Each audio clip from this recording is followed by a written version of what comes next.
welcome to Burnham Brothers Podcast, episode number 8, brought to you by our official sponsors, of course, Cartel Los Angeles, the Australian outlet, Rascal, and our new partners, Yoga for BJJ. We'll have a link up on our social media pages, plus on this podcast. Once we release it, you get a 14-day free trial and sign up. You'll love it. I started doing it probably 6 weeks ago and love it. But yeah, today's guest is a brown belt under Kaitera who has medaled at pretty much everything, gi worlds, no gi worlds, Europeans, ADCC trials, and now he's officially public enemy number 1 in Australia. No. Yeah. After beating Australia's best jiu-jitsu, Craig Jones, it is none other than Mason Fowler. Welcome, sir. Welcome. Hey guys, nice to be here. I feel like I'm a little bit kind of in enemy territory right now, but thanks for having me. Nah, not at all, man. Not at all. So we'll get straight into it. What was it like getting the W against one of the best no-gi grapplers in the world? Not only once, but then backing up a month later to cement that win. Yeah, it felt good. Man, I've been thinking about getting that win for almost a year now. The first time that I had a match with him, which was really close, was in September.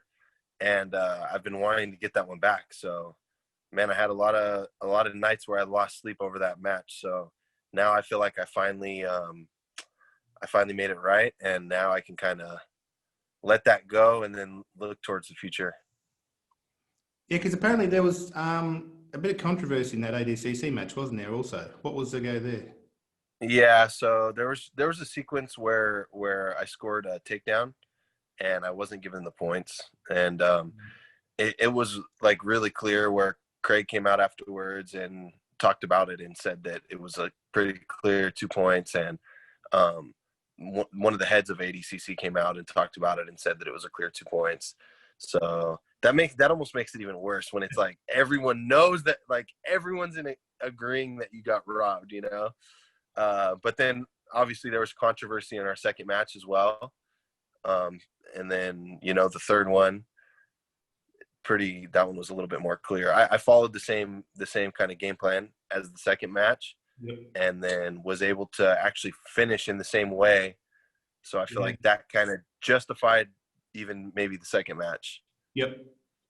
It's got to be so frustrating though, like to be robbed in that first match, then the second match you win it, and then there's a lot of people talking smack. It would have been so frustrating for you, but it's great that you could get the second win and just shut everyone up. So it's awesome.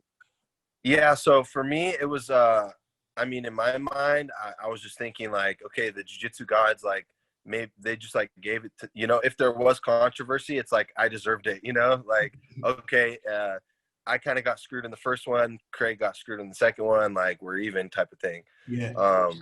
And also like Craig didn't come out and complain about it at all too. You know, he was being really cool about the whole situation. He was down to do it again right away. So that made it a little better. It would have been even like a little bit worse if Craig was like talking shit all the time too. So, you know, at least Craig was being cool about it. Yeah, Craig's that type of guy. Like he's so humble and so down to earth. I don't think I can't remember him ever sort of whinging about bad decisions or that sort of thing. He's pretty open and honest about it. No, never. And then even his ADCC run, if you go back and watch the match that he lost after he submitted Murillo and Leandro, I think. And then after that, he lost to Sanjay Ribeiro, and he kind of got cheated in that match. Yep. On the restart, you know, he had his hands locked from the back, and they were both standing. They went out of bounds, and then they restarted. And when the ref said go, he didn't have his hands locked yet, and Sanjay immediately just turned out of the position. And that's a really, really good position to score from. Yeah. Obviously, it's a really hard position to get to. And he clearly kind of got screwed there as well. And I don't remember really hearing anyone talking about that. Yeah. So he's also, you know, felt it in the past and, you know, hasn't came out and complained about it. It's hard though, yeah, and I agree, like what you said after that ADCC when you lost. It is worse when people come out and say, oh, yeah, that was bad. Well, you know, he probably should have won that. He should have done this. That makes it worse in my point of view too, because they know you won, but you didn't. Yeah. And then if you go back and look too, I posted one video of the sequence and it just said like, what do you guys think? Was it 2 points or not? But I didn't you won't find one post or interview of me complaining about it. Yep. Because when's the last time that one of your friends lost at a tournament or something? And then he's just like, yeah, man, he just beat me. He was better than me. Like almost every time someone loses, they always have something to say about it. Yeah. So I just didn't want to be that guy because at the end of the day, I didn't get my hand raised, Yeah. I guess you can't really, even though you did get robbed, you can't really change the outcome of that. Even if you do complain, it's just like the next one. Yeah, nothing ever changes. Yeah. And it was rough too because after that, Craig, his next match was John Blank, who's a 10th planet black belt, who's really good, but I think I have a really good style to beat him. Yeah. And then, if I get through that match, boom, I'm in the finals with Denise. And then, I'm a brown belt, my first ADCC in the finals fighting Denise. And I also think I have a really good style for Denise with the ADCC rules. And, whether or not I would have won that match, I just know it would have been a fun scrap too. Like Denise has a similar style to me. He does a lot of wrestling. He's a grinder. He'll get in your face.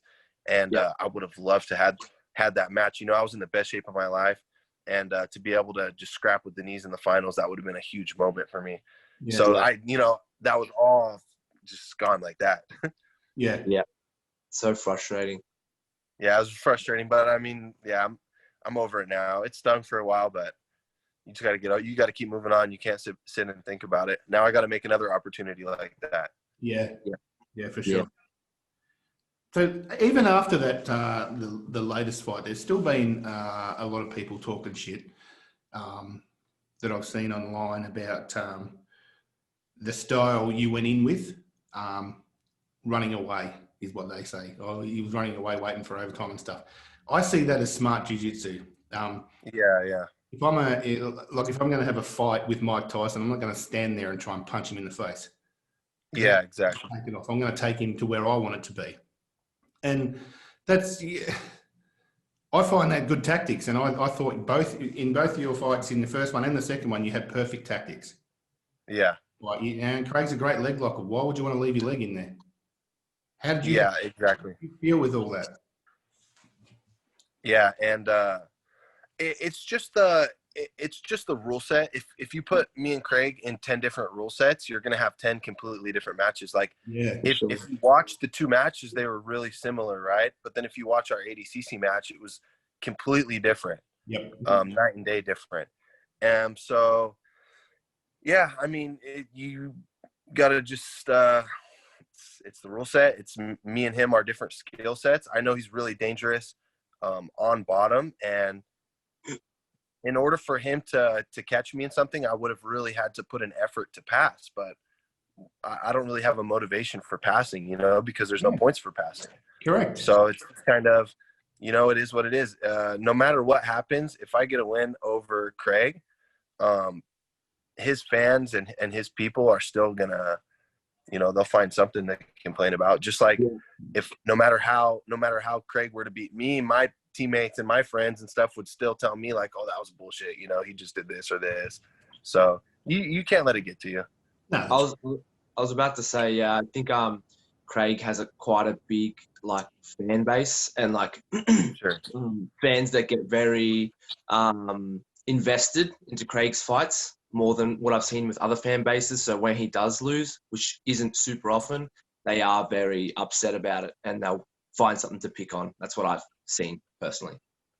Yeah, for sure. he has over 10 times as many followers on Instagram as me. So if you see hate and it's 5-1 hate people saying good job, then it's oh, okay, well, that's not that bad because his fans are 10-1 for me, so. Yeah. No, that's true. Well, now that we've drilled you about being Australia's number one enemy right now. No. Yeah. Tell us a bit about Mason Fowler. Tell us about yourself a bit. Yeah, I got into MMA when I was 18, and was following that for a little while, and then realized that it's a long road to be successful, and most fighters don't end up making much of themselves. And then even like after you're done fighting, you don't really have a lot to fall back on. And I just saw with jiu-jitsu was a little bit of a safer as far as longevity, especially with like your brain and your mental health. It's not really smart to be getting punched in the head day in and day out. But I still was very passionate about combat sports and about jiu-jitsu in particular. And I got in a little bit later than a lot of the guys, but I've just been consistently training, you know what I mean? Like never really taking time off, getting to the gym every day and just working. And now I've been able to make a little bit of noise. I was making a little bit of noise even when I was like a purple belt. But I think now I'm breaking out a little bit more, and I just want to keep riding the wave. And right now I'm 27, so definitely want to compete for a couple more years and test myself at black belt, and compete ADCC 1 or 2 more times, and then start transitioning over. I think I've built a big enough credentials for myself where if I was to open up an academy, it would be really successful. So that's the goal long term. I don't want to be competing until I'm like 40. Just a couple more years, get whatever I can, and then transition into an instructor. Yeah, good on you. That's great. What's was it a hard decision for you to turn away from MMA, because I think your record was 8-0, wasn't it? Like you were, and took 2 pro rings as well. So you had a pretty impressive start to your MMA career. Yeah, no, it was horrible. It was a really, really tough decision. I just I started to already see the problems long term of head trauma, and I had some bad experiences with concussions, and just kind of had to look myself in the mirror and just be honest with myself. And now looking back, I know that I made the right decision. Yeah. But at the time, I didn't know if it was the right decision. And my whole circle was all MMA fighters. And so it's kind of like, I don't know, you almost feel like you're quitting, but it was something that I had to do. It's so true though, like what you say, because, and that's a big decision for someone, especially an athlete. A lot of the times they can't see past their goals, if you know what I mean. And you could see that, there was already some troubles with head trauma and stuff. And it's a smart decision in my eyes. Yeah, definitely. The last thing that you want to be is, a fighter that can't go back to functioning in reality, and can't go back to working or sustaining a job, and, memory issues and issues with your mood and issues with your relationships. And so now looking back, it was definitely the right decision. So I'm glad it happened, but it was definitely really tough to walk away. Would have been. And I was reading about yourself. Apparently you're a bit of a wild lad growing up in your teen years. How wild? Yeah, it was real bad. Yeah, I put my parents through hell. Man. Oh, really? That was when I was like, when I was like in high school, I went through like a really just crazy stage, man. I don't know what was wrong with me, dude. But by the time I was like 17, 18, started playing rugby, then that kind of pulled me out of it. I needed sports. I guess lucky that you found jiu-jitsu to like help get you through it, and sports in general. It's one of the great things about it. Yeah. So the first thing was rugby. Rugby pulled me out of the stage that I was in, and kind of gave me a new group of friends. The big thing too was just being in the wrong circle. Started, making a lot healthier habits for myself through sports. Yeah. And that put me in a position where when I was ready to start training MMA, I already was living a little bit more of that, the lifestyle of an athlete. Yep. Yeah, that's awesome. I think the circle of friends makes such a huge difference. Like if you're surrounded by people doing bad things, you're gonna feel like doing bad things is the normal. Whereas you surround yourself with people who are doing good things, it makes you want to be better, and like that like group mentality. You want to be your best. So that's good. Yeah, definitely. You're now training under the legend Kai Terra. How did that come about? And also, I just seen recently he's had to close his gym due to COVID, which we're currently going through here as well. How is that going to affect your training? Or Yeah, so really, I was training in Fresno at an MMA gym, right? The same gym I was training to fight under. And there was just a lot of times when I would go out to tournaments by myself and I would be the only competitor. And then we got a full-time coach here, and he was here for 2 years, and he was really great. His name's Gabriel Fonseca. He's still like a brother to me even today. And then so for a while it was like me and him, and we had like a couple other guys that would compete sometimes. And then he ended up getting an opportunity to open an academy in Florida. So, he took that opportunity, and then it was just me again. And I kind of, in my mind, I had 3 options, which would be San Diego, Los Angeles, or San Jose, because I was in Fresno in California as well. And those are 3 places where there's big teams.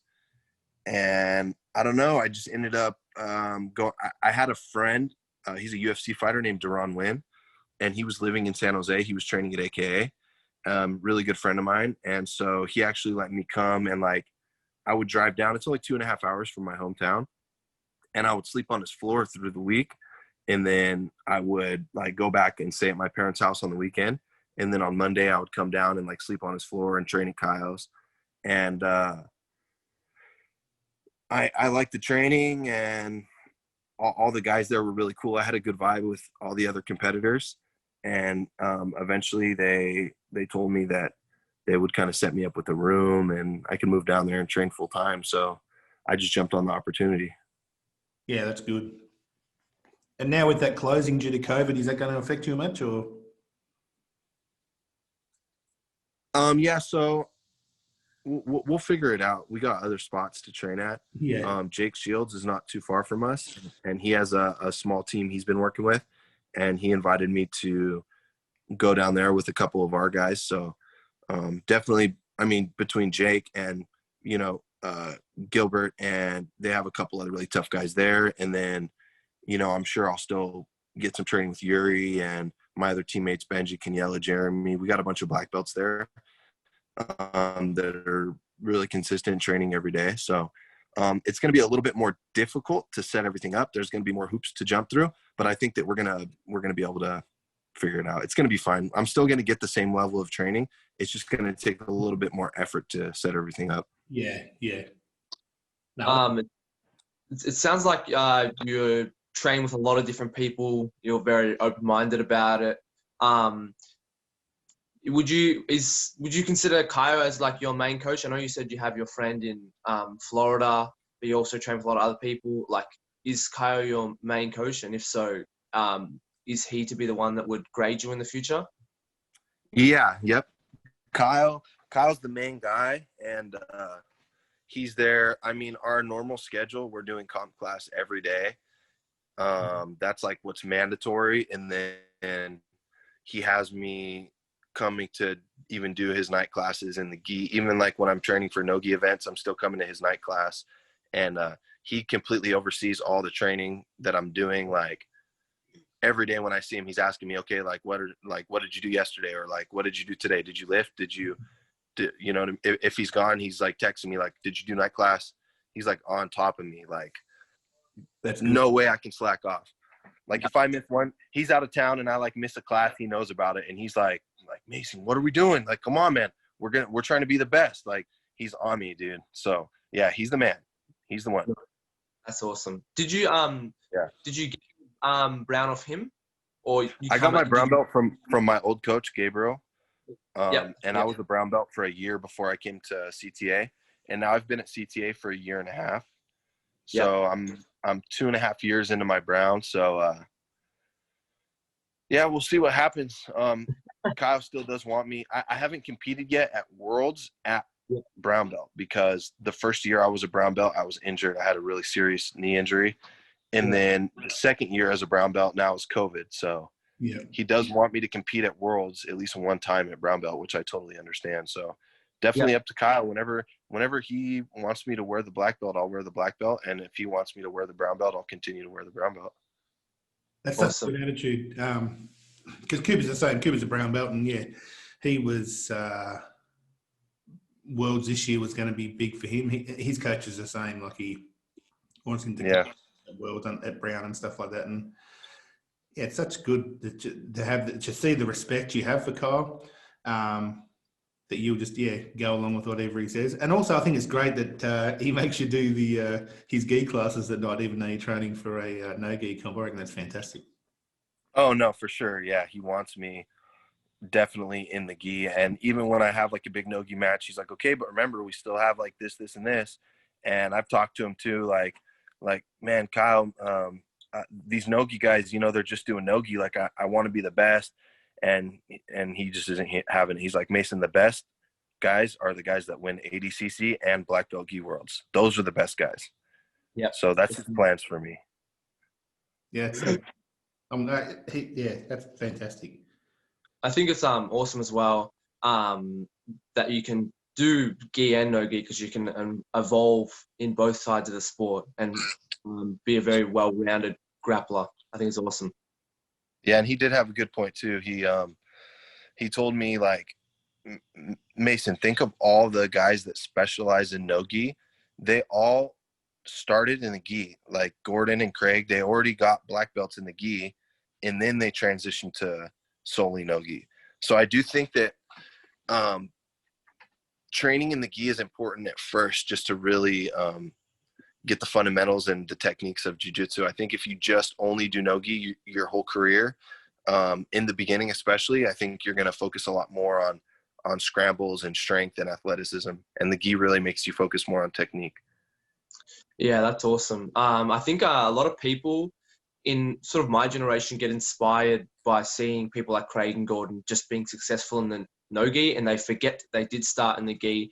And now they're trying to follow them, but without doing the gi, and I think it's they're just gonna, in my opinion, neglect that side of jiu-jitsu. And in the future, especially if they want to have a school or something, it's really important that they can teach in the gi and everything. Yeah, exactly. I think it's really important to do both. Yeah. And in Australia, actually, Craig, before he hit the big time in no gi in Australia, he was known as a great gi fighter. Yeah, there's an old video I saw of him fighting Nicholas Marigali in the gi. Yeah. It's a lot of videos from him at Abu Dhabi competing. Yeah, we used to see him compete all the time because he was from Adelaide originally, and we'd go and do the South Australian Open and stuff like that. And Craig was there competing as a blue and purple belt and brown belt, and then Cooper trained with him at Absolute while he was there. And before he sort of hit the big time in no gi, he was known as a gi fighter. Yeah, that's crazy. Yeah. So even though you started in jiu-jitsu sort of late, as you said, like I think you said you were sort of 18-ish when you started jiu-jitsu. Was that right? Yeah. Yeah, 18. It's pretty late when in terms of a professional competitor. You see, like most of the people start when they're like a lot of my main rivals started when they were like 5. I started when I was like 12. So it's actually pretty crazy how good you are considering you started at 18, because a lot of people would consider that a late start in terms of competitors. In jiu-jitsu, I think that's just an early start. I think most people start jiu-jitsu at maybe 25 or something. But as a professional competitor, it's awesome. You've done so well. Yeah, so then my only thought that kind of helps me with that too is think of how many kids that started too that got burnt out.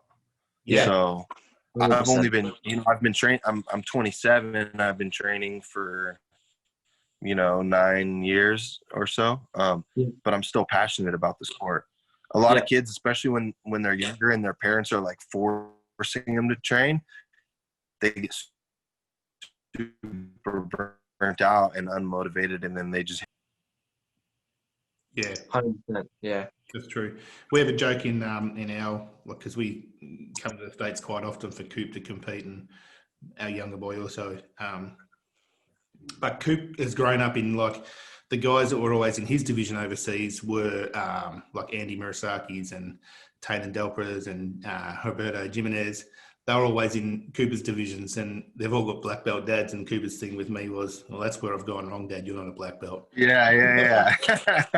That was always my Dang, yeah, that's dirty, man. He gave me a bad start. I couldn't compete with him, so it's my dad's fault. Yeah. I lose, it's your fault, Dad. Yeah, that's all right. I'll take it. Even though you started late, who have you been your jiu-jitsu idols?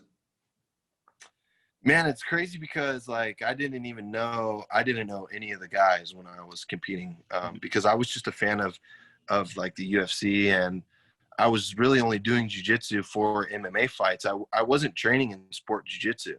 Yep. So like I remember I was at Worlds at purple belt the year that I won, and then I think my coach said something to me about Leandro Lowe, and I was like, oh, like who is that? Who? Like I didn't know anyone. Even man, I knew like Galvao because he had fought in MMA as well. I knew the guys that like went to MMA. Yep. And then afterwards, like especially when I moved to San Jose, they're really big on studying. Like obviously Kyle, and then all the other guys there, they study a lot, and I never used to do that. So just from being there, I now understand the game like so much deeper, like on a deeper level. Yeah, that's good. You sound so much like Cooper, to be honest, because he had no idea who any of these people were either. Like we'd go to Worlds, and one year we went to Worlds, and he was sitting next to Leandro Lowe, and I had to elbow Cooper and say, "Look who's sitting next to you." Yeah, like one of the greatest of all time. Yeah, and Cooper had no idea. So then he got a selfie. But yeah, it's so funny. Who's next on the list? I see you got a big announcement coming soon. Don't suppose you want to tell us? Yeah, no, I can't break it yet. I would just look out. The next, I think, day or two, the news is going to be broken. Yep. I think I agreed already to the match. I think it's been agreed to on his end as well. And I think we're just waiting on them to make like a cool like poster. Yep. So I don't want to spoil it.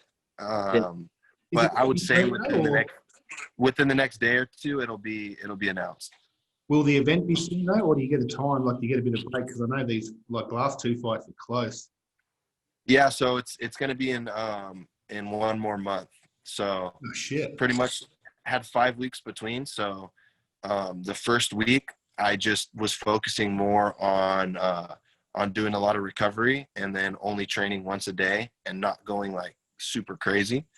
And then now I'm going to have like a full 4 weeks to train hard, which really only is like 3.5 weeks. But I wanted to make sure, because I did like 3 camps back to back to back.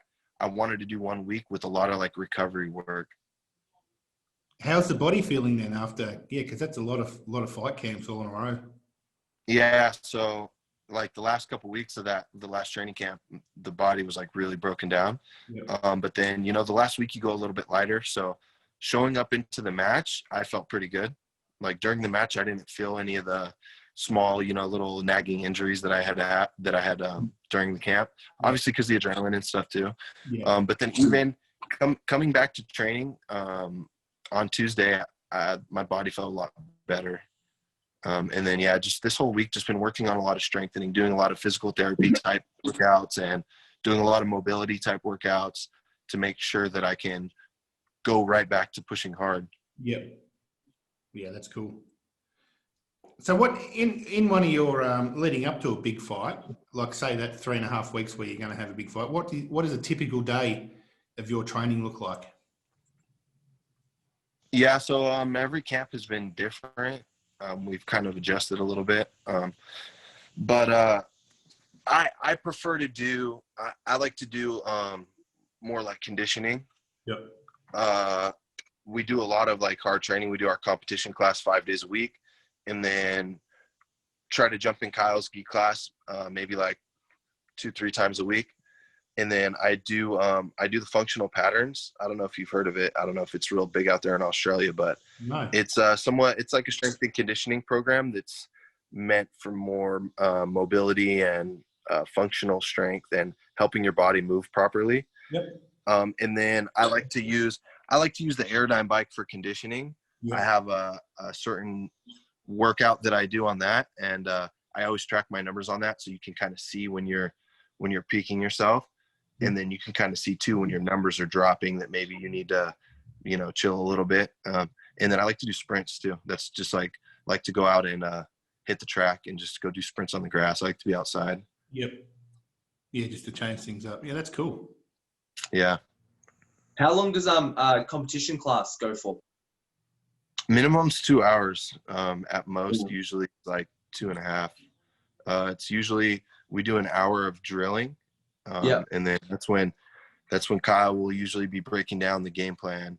He studies a lot more than me, and he'll come up with the game plan, and he'll come up with the techniques that he wants me to attack with. And I think that I'm really good at following Kyle's game plan because he gives me things to do, and then when I go back and watch like matches, I do a lot of the things that we work on specifically. But he's a genius, dude. Just the smallest things he tells me to do, I'll do it in the match, and it'll work literally exactly how he says it will. Or he'll tell me like, listen, you're going to do this, and then he's going to do this, and then you're going to do this. And then like, it's so weird as it's happening. I'm like, oh shit. Even my opponent is reacting exactly how Kyle told me he was going to react. It's insane. Yeah, that's awesome. I think I would probably appreciate it as well because it sounds like you're a really easy student to work with, because I know a lot of coaches will try and tell their students game plans, but the students either don't listen or once they're in the fight, it just goes out the window. So I think being able to listen and apply makes such a huge difference too. Yeah, I wouldn't say that. Kyle would probably say I'm difficult to deal with. But that's just because I'm really I'm kind of set on the way that I like to do things, and then he, obviously has made it to the top doing things a different kind of way. So I wouldn't say I'm easy to deal with. I'm definitely hard for him to deal with at times. But as far as him giving me something and then me applying it during the match, I would say that I'm easy in that way. Yeah. That's so good to have someone in your corner like that who's so invested in all your big fights and stuff and does all that research and says, oh yeah. That makes a huge difference.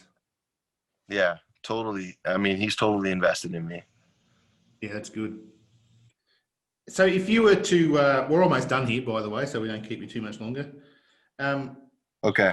If you had to pick a quintet team, and you're the captain, who would your 4 people be in your team? It's anyone from like the past to present in their prime. Oh, not just our team? No, yeah, anyone. Anyone. Like Is anyone, it gi or no gi? Any era, anything. Maybe no gi, because that's what you do a lot of. Okay, so yeah, no gi. And what, we get 5 guys? Yeah. I'm just going to put all the guys from our team, man. We got a good squad. I would definitely put Yuri as like our heavyweight, and then me at the next weight down. And then definitely Kyle as our small, rooster weight. Yep. Those 3 are easy. And then, man, it's crazy too, because even like Hudson is known as a gi player, but his no-gi game is ridiculous. He's so good no-gi. Yep. So yeah, I'd slide Hudson in there at maybe like our 88, and then the next one down, I would put, man, I mean, we have Benji, Kenyella, and Jeremy. Whichever one of them could make 77, throw one of them in there. I'll put all of our CTA guys. I think we have a sick team. Even some of the lesser known guys, they just haven't had like their breakout performances yet. But we got some really good guys in there. Yeah, that's good. That's cool. Usually you have people choose just like random big names or people they're friends with, but not from their same team. So you're the first person who said someone like people from your team. So it's cool. Yeah, I'll choose my whole team because, I mean, Well, your team is pretty. I'll rather go to war with my squad, you know? Yeah. Nice. Yeah, that's good. So we have a little fast five section where we just ask you random questions, just for.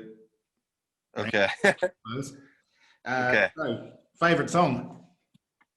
Favorite song? Yeah. Oof. Or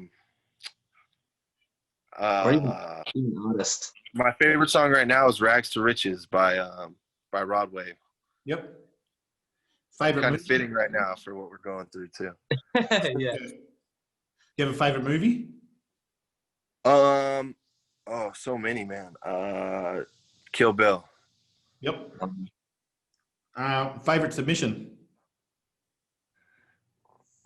Rear naked chocoplata, the omoplata with the rear naked choke that I hit in the finals of the trials. That's definitely the best one that I've hit so far. Nice. I think I know the answer to this question, but we'll ask it anyway. Gi or no gi? Man, I'm gonna say no gi, but it's not. I really do love the gi. I just think I'm a little bit better no gi, but Yep. yeah, I definitely love the gi too. Yeah, cool. What's your favorite thing to do outside of jiu-jitsu? I mean, just on a day-to-day basis, Call of Duty, just because it kind of gets it gets your mind off of things, you know, and also it's something you can do where you're like really zoned into it, but your body's kind of in a resting, position. Yeah. Yeah, cool. And our last question that we always finish up with is tell the people something that they'd be surprised to know about Mason Fowler. Surprised to know. I got nothing off the top of my head. I'm an open book, you know. Yeah, I'm gonna have to save that for the next episode. That's all right. We'll have you back anytime. Yeah. That question's come to a lot of people though. Yeah, it does stuff. Yeah, I'm gonna need a week to plan something out for that one. I guess the Call of Duty thing could count as something that people would be surprised to know. It's like something. Yeah, we'll put that on there. Yeah. I actually considered getting like a gaming PC and like starting a stream or something, but I just haven't gotten around to it yet. Nice. No. Yeah. Sounds like Dad. Sounds like Mason would be a perfect friend for Bodhi. Yes, my youngest son Bodhi is 16. He's a full-on gamer. Also full on with jiu-jitsu as well, and he's been training with the MMA team in our gym this last couple of weeks, and he keeps telling me he's going to have a fight. I'm like, God, really? But yeah, that's it from us this time. We just want to thank you for joining us. It was really cool to meet you and learn a bit more about Mason, and I want to thank Zach also for hooking us up. Zach came to my gym when he was out here in Australia for his work, and yeah, it was cool. He was such a nice guy to meet, and kept in contact. It was a random. Man, Zach, we were training MMA together when I was real young in the sport. Yep. And he was fighting at 185 and I was fighting at 170, and he had already been training for maybe a year or two ahead of me. So he was like bigger, stronger than me, and then also better than me. Yep. And he just used to like beat the shit out of me. Not in a bad way, not in like a Malicious, mean kind of way. But he just always would beat me. I would like pull up to the gym, and if he was there, I was like, "Fuck, guy," you know. And now it's not that. Now it's kind of cool that now like I can kind of give him a little payback. You know what I mean? Yep. Nah, he's a cool guy. So Yeah, no, he's a really good friend. Yeah. When he came to Australia, I was finishing my last year of high school, and I was back home in the country where Zach was for his work, and Dad said, "Oh, there's a guy from America coming to the gym," and I thought, "Oh man, I can't be stuffed like going so hard like right now. This is like my rest weekend back home."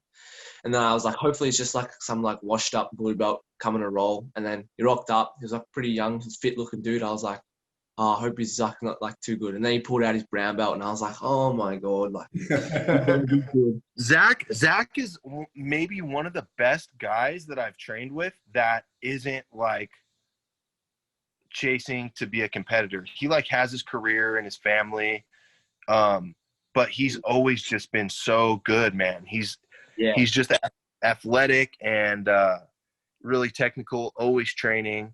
Yeah, he's definitely probably one of the best guys I ever trained with that like had his whole career and everything on the side and he just trains for fun, and he's a monster, dude. Yeah, it's crazy how good he is. Like, so crazy. I'm a pretty good guard passer myself, and more so now, but like compared to 2 years ago, I still consider myself like pretty good at guard passing, and couldn't pass his guard for the life of me. I tried so hard.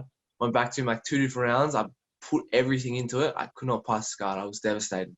Yeah, devastated. That's good.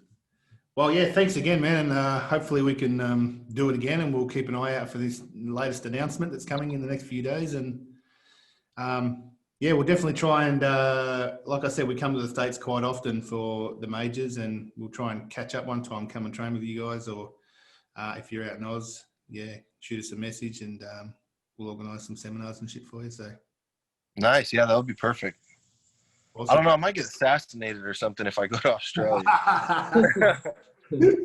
No, they'll get they're over it. Yeah. No, all good. Thanks so much for the chat. Really appreciate it.